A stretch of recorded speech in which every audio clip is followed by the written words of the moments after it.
Remember, there's some pretty important information here in the disclaimer. You might want to give the video a quick pause and read it.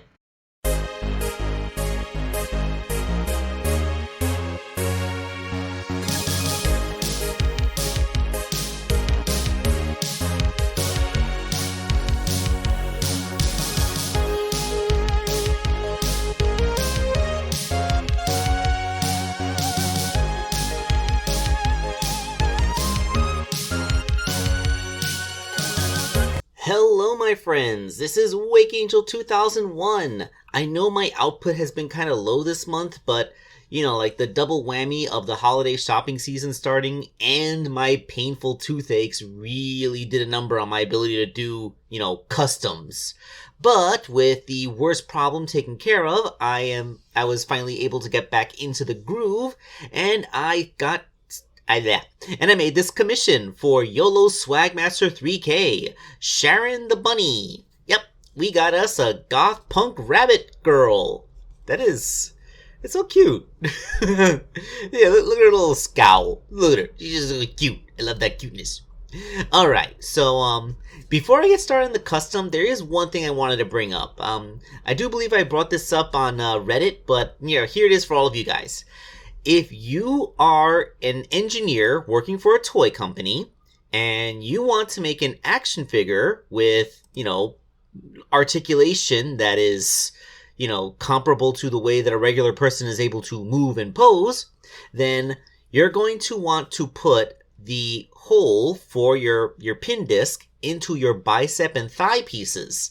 This way, when you put the peg from the forearm and shin into that hole, you will get an arm or a leg that can bend at the elbow and knee and also rotate at the elbow and knee. So you could do things like have them sit with their legs crossed or put their hands in front of their bodies, like for crossed arm poses.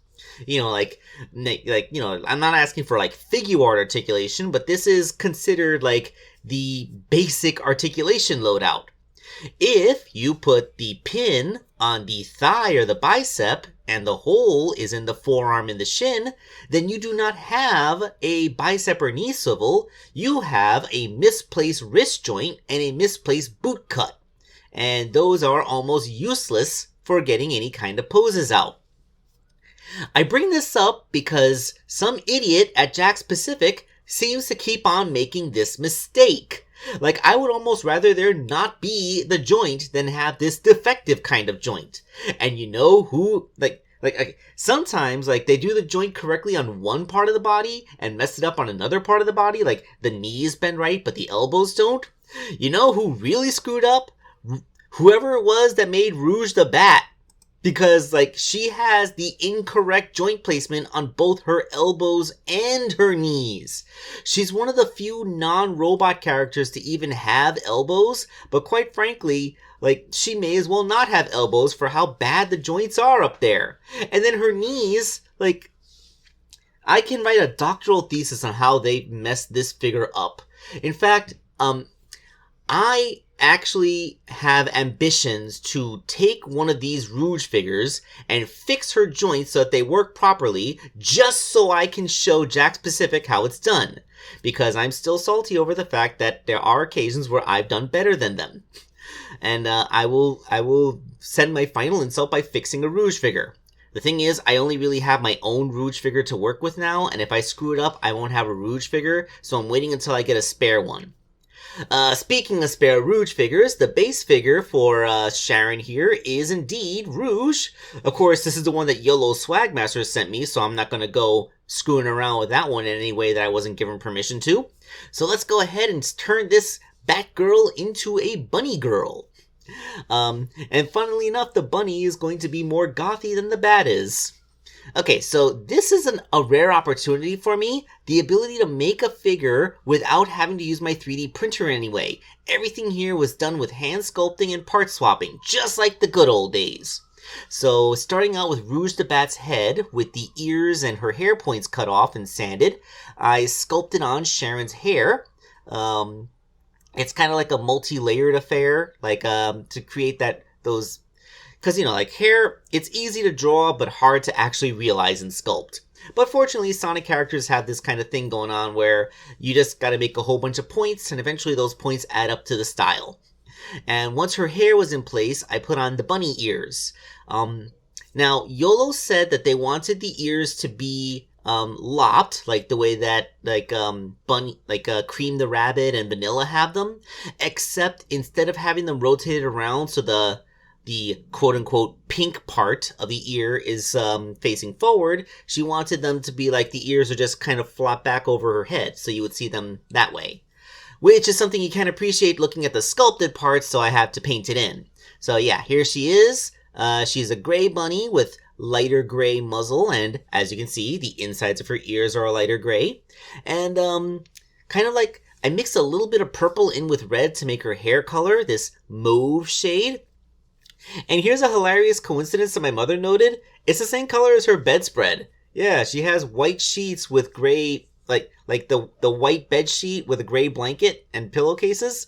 So yeah, like you kind of rocking the same color scheme as my mother's bed. That's hilarious. Alright, so funny coincidences aside, let's get on to the body modifications. I realized that this character is actually comparably busty to Rouge, except that she has kind of like the, like, what is this? A sports tank tube top kind of fusion? Because it only has like one shoulder strap. I don't know if there's a specific name for this kind of outfit. But the way I did it was simply cutting the bottom of the heart out and making sure it was in a shape that it just kind of, looked like the bottom of a bust. Part of me wonders if I should have just done this for Princess Sally instead of completely cutting them off and sculpting them from scratch. Something for future reference. But I digress.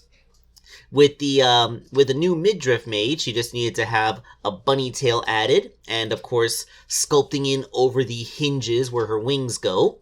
And with a proper paint job, we have a goth bunny girl with a nice anarchy symbol on her boob, because, we're all anti-establishment here. And yes, her chest and stomach do look a little bit too white here. I would repaint that later on with a more appropriate light gray shade, so you don't have to worry about that. And okay, remember when Bitten Dollfoss sent me that Amy Rose figure that turned out to be one of the knockoff waves, so I couldn't use it? Well, just to make sure that things don't completely go to waste, I was still able to use that figure's shoes to make the boots for Sharon here. So even if a figure isn't good enough to be made into a custom, you can always still salvage parts from it. So there we go. And you can also see here where I modified Rouge the Bat's arms to have the glove cuff on the wrist instead of up by the elbow, and I sculpted in those little spiky deals for her, the spiky glove cuffs, because, goth punk. So yes, with the proper coloring, you can see now I got the midriff and the cleavage the right color. We have her fingerless gloves, because this is a naughty girl who's showing parts of her bare hands. Oh, so scandalous. And of course, the proper paint job on the boots. This is actually kind of a multi-layered affair to do. Like, after the sculpting, I had to make sure that I got all the patterns right, because there's a white stripe that goes around the back, and then they have this two-tone color scheme with a mauve color that matches the hair and a regular red. And I had to put extra coats of the red to make sure that it didn't get overpowered by the mauve. These things. And if you look closely, you can see that I also did the whole torn leggings look. You can see the little gray stripes of her fur showing through. And that is Sharon the bunny. Yep, we got us our adorable little goth punk bunny. And, I don't think that there's ever going to be a way that you can make a bunny rabbit that people will just be scared of. Because, no matter how tough they try to look, they just look so adorable. Although she does kind of look like the type of bunny that would happily live among a den of lions. She doesn't look tough, but she is. She is.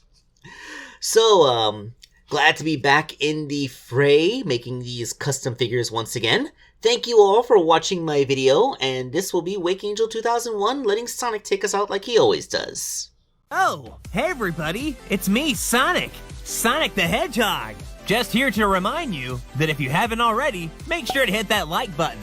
And for even more amazing customs, don't forget to subscribe to Wake Angel 2001, because between you and me, they're way past cool.